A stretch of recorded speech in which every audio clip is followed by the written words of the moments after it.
Happy Tuesday. It's me, Myra. Time for another anatomy lesson.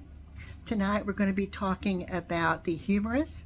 We've already discussed the shoulder last week, but I will do a little quick review on some parts, but not all. Okay, so let's get started.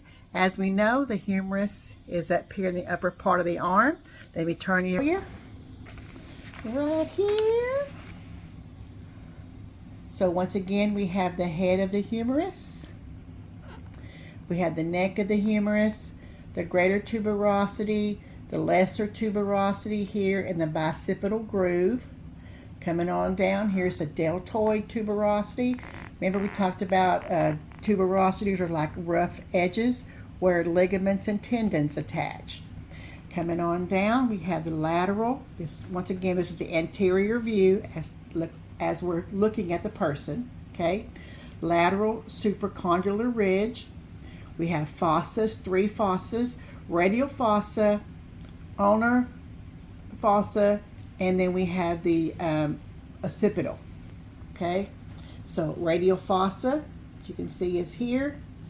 I'm sorry, coronoid, I misspoke. Radial fossa, coronoid fossa, and olecranon, okay? So radial fossa, coronoid, okay? Medial epicondyle, okay? We have the capitellum right here. We have the trochlea here. And we're going to talk about these more in detail next week when we go over the elbow, okay? Head of the radius. The head of the ulna is going to be at the bottom by the wrist, okay? So coronoid process of the ulna is here. Once again, the trochlea is there. This is the posterior view, looking from the back, okay? Once again, we have the head of the humerus, the neck of the humerus, greater tuberosity. You really can't see the lesser. It's predominantly seen on the, let it focus again, on the anterior side. Surgical neck, radial groove. This whole thing here is the body, also known as the shaft of the bone. It is a long bone, okay? Olecranon fossa is going to be here. It's actually on the ulna. It articulates with the ulna. Lateral epicondyle, medial epicondyle. Head of the radius, up here again. Once again, the head of the ulna is down toward the wrist. We'll see that in future lessons, okay? Now that we know where all the anatomy is, let me get my notes here. So once again, the humerus is a long bone, like the femur, okay? It consists of the head and neck, greater and less tuberosities. The body is more round in the upper part and more flat in the lower part, okay? So the superior part of the humerus is more round, and then the posterior part, the distal part is more flat, okay? The distal portion has the epicondyles we just saw, the trochlea, and the capitellum. There's 3 fossas. Once again, the radial fossa, coronoid fossa, and the olecranon fossa, okay? So once again, well, view of the shoulder, okay?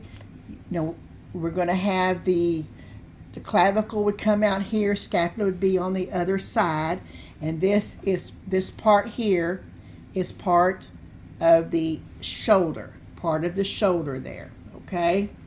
All right, let's get back.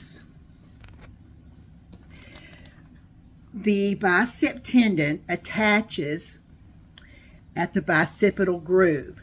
So remember we talked about the bicipital groove. That is where the bicep tendon attaches. In MRI, we do a lot of rolled out bicep tears because they attach at the top and also near the elbow. Okay, bicep tendon. when we get to the elbow, we'll talk about the tendons down there, okay? All right. So the olecranon fossa is posterior. So whenever you bend your elbow, the ulna, the fossa and the ulna articulate together. Once again, as I just said a minute ago, we're going to talk more about all of that in the elbow next week. But just know when you flex, bend and flex your elbow, that is the olecranon process going in, the ulna going into the olecranon process. And we're going to see that again in a future lesson. Okay? So the radial fossa is also there, as well as the capitellum. Okay? The capitellum articulates with the head of the radius on the lateral side. The trochlea is medial. It articulates with the ulna. Around and show you here. The capitellum is on the lateral side with the head of the radius, and the trochlea will articulate on the medial side. On the medial side there, okay? I want to show you next some of the nerves. The arteries and such will be going along the same line. But I wanted to show you that because when you fracture your humerus, it's anterior view, posterior view, you have it's more likely that you can damage these nerves and arteries and this different vessels when you fracture your femur. Your humerus. Just like in the femur, we talked about that. It's very, very hard to fracture a long bone like that. So when you do, the chances are higher that you could also do more damage to the ligaments, tendons, nerves, and muscles. Okay?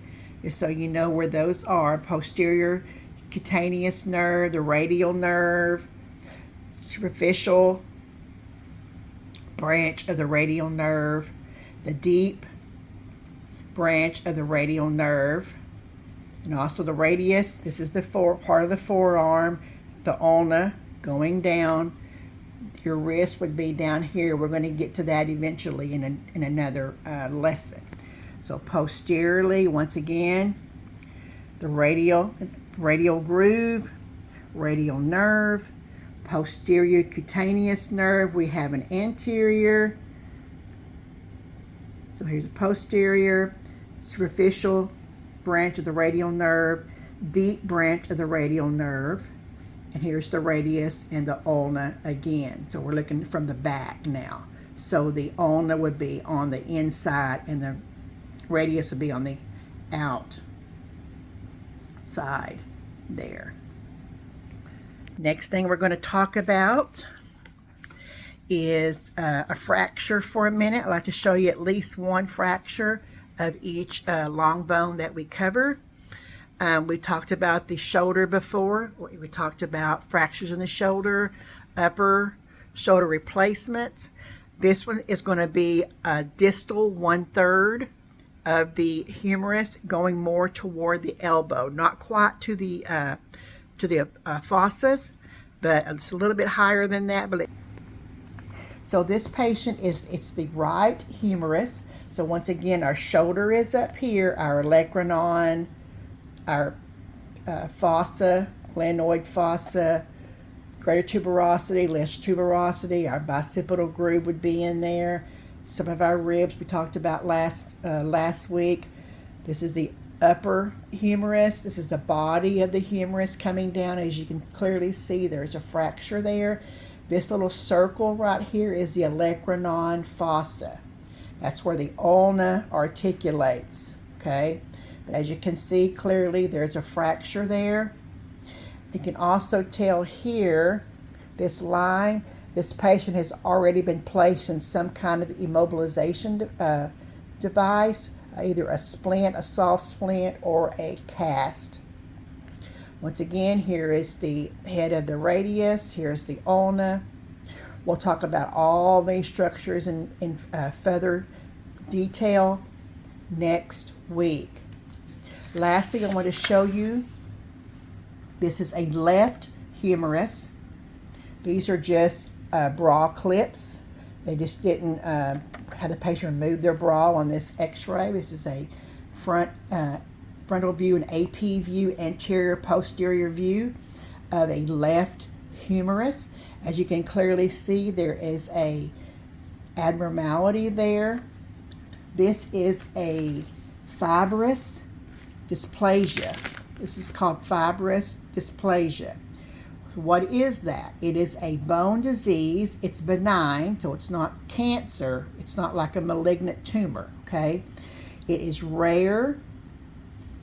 It makes this part of the bone, wherever it is, it can be up here, down here, in another long bone, it can be anywhere, okay? But for this lesson, I just showed you one in the humerus, upper humerus, okay? It replaces normal bone with a softer, fibrous tissue, making the bone more fragile and most likely to break. What it is a gene mutation, not passed down by your parents. In utero, your parents, it's not in your DNA. They didn't pass it down to you, okay? And you cannot pass it down to your kids if you ever have kids and they have this. You didn't pass it down to them in a gene mutation. It just happens, okay? Just happens. It's most common, only affects one bone. That is called monostotic. Monostotic. monostotic. But if it affects more than one long bone or more than one bone, that is called monostotic. It affects more than one bone, okay? Once again, the most common is mono, one, okay? But poly can happen, okay? Once again, a gene mutation, not passed down by parents, and it can't be passed on to other children, to children, okay? Your children, whoever has it, okay? It's a rare benign bone disease. Treatments can vary depending on severity, from just pain control, watching it to see if it gets worse. If it can break a bone, it can break your humerus, and if it does that, then they would go in and do the surgical intervention with the rod in the arm, that sort of thing. But mild, they just control it with pain and or surgery. Place the rod down the humerus to keep it stable and keep the humerus from re-breaking. Okay, that is our humerus lesson for tonight. If you haven't seen the shoulder, please go back and review that. It's going to help you with the upper humerus anatomy. And with that being said, I will see you next week. Have a good night.